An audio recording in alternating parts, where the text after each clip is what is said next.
আজ আমাদের একটা খুব আনন্দের দিন। কারণ দেখো আমাদের অঞ্জনা মানে আমার ভাইপো, আমার দাদার ছেলে, তার বৌমা, তার মানে আমার ভাইপো বউ হয়। এবার দেখো তারা বাড়িতে এসছে, আর আমরা প্রথমে কি করি বলো তো, যদি বাড়িতে এখন এটা হয়েছে যে ভিডিও টিডিও করার জন্য যে ফুল টুল দিয়ে সাজানো, তার বাচ্চাটাকে বরণ করে ঘরে তোলা। এবার বাচ্চাটাকে বরণ করে ঘরে তোলা, সেই সঙ্গে কি মাকে বরণ করা হয়? করা হয় না, কিন্তু মাকে প্রাধান্যই দেওয়া হয় না। কারণ আমরা সবসময় কেক কাটি, বাচ্চার জন্মসাল কত কত তারিখ কী বার সব কিছু আমরা মনে রাখি, কিন্তু এইটুকু মনে রাখে না যে যে মা জন্ম দিয়েছে সেই মাকে আমরা আগেই প্রাধান্য দিই, কিন্তু সে মাকে কেউ প্রাধান্য দেয় না। সে মাকেও তার কেক কাটানো দরকার না? আমার মনে হয় যে যে বাচ্চা যে জন্মগ্রহণ করেছে তাকে আগে প্রাধান্য দেওয়া উচিত। আগে মাকে বরণ করো, তারপরে তো বেবি তো আমাদের খুব আদরের, তাকেও আমরা বরণ করব।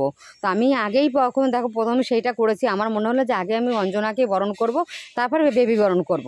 তো আমি অঞ্জনাকে বরণ করে নিলাম, বরণ করে অঞ্জনাকে বললাম তুই আস্তে আস্তে ঘরের দিকে যা। আর এদিকে আমি বরণ করে নিয়েছি আগে, তারপর আমার ছোটো কাকিমা আসলো, ছোটো কাকিমা বরণ করলো। অব্রকে বলছি তুই অব্র হচ্ছে ছোটো কাকা। আর এদিকে আমার ছোটো বোন, আমার সঙ্গীতা আর আমার বিদ্যুৎ দুজনে আগে সকালবেলা চলে গেছে ঘর সাজানোর জন্যে।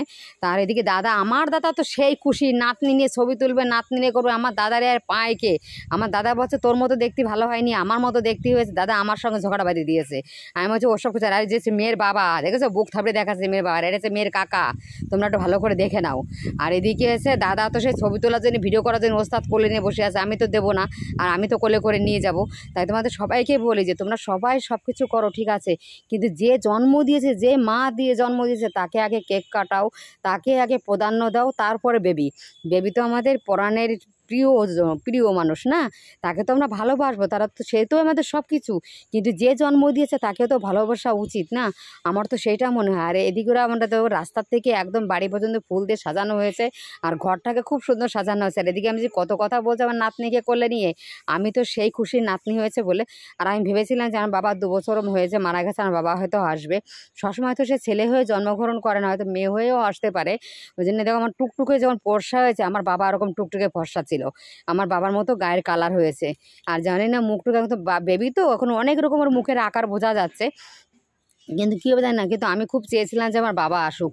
আমার মন প্রাণ চেয়েছিলাম যে আমার বাবাকে আমি ফিরে পেতে, কিন্তু আমি বাবাকে ফিরে পেয়েছি কিনা জানি না, বড় না হলে মুখের আকৃতি থেকে বোঝা যাবে না। আর এদিকে নিয়ে দিয়ে সব আমরা খাটে বসে গেছি, সবাইকে নিয়ে দেখো কী তেমন সাজানো হয়েছে। কিন্তু তোমরা যত যা করো, যাই করো না কেন, যে বেবির মা হবে, সে যে নর্মালে হোক আর সিজারে হোক, কষ্টটা তো সে মাকেই পেতে হয় না?